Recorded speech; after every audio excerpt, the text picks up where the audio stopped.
Hi there, I'm Alex Cunningham, and I'll walk you through this Notion tutorial step by step. Let's jump right in. Today, I'm going to show you exactly how to create your very own template button in Notion, even with the new updates that have changed how buttons work. By the end of this tutorial, you'll know how to set up a useful, customizable button that can create the same checklist, note, or template block over and over again, with just a single click. If you've been missing the old template button or you've been confused about the new approach, don't worry. I'll walk you through each step so you'll have things up and running in just a few minutes. Let's dive right in. The first thing you might notice is that in recent versions of Notion, there isn't a template button anymore. If you search for it in the block menu, it just doesn't come up. That can throw people off, especially if you're used to the older way of doing things. But here's the good news. Notion's new button feature actually gives you all the same power, and maybe even a bit more. It just works a little differently. So the trick is to start using what's now simply called button. To do this, type a / in your page, just like you normally would to pull up the block menu. Then type button. You'll see the option emerge. Once it pops up, go ahead and select it. Right away, Notion will ask you to give your new button a name.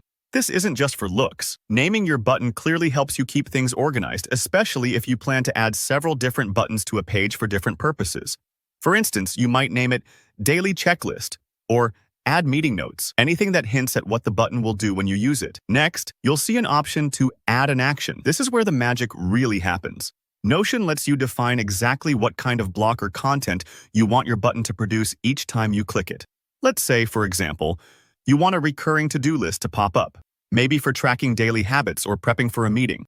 Choose Insert Blocks, and here you can build out your mini template.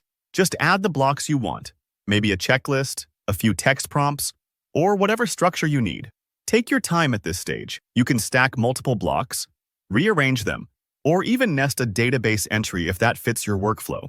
Think of this part as setting up a mold. Whenever you press your button, Notion will create this exact shape for you, filled in and ready to go. Don't worry if you need to tweak things a few times to get it just right. You can always revisit and edit your button's action to fine-tune your template. Once you're happy with your setup, you're ready for the final step. Just click the button on your page. Each click will instantly create a fresh copy of those template blocks right where you need them.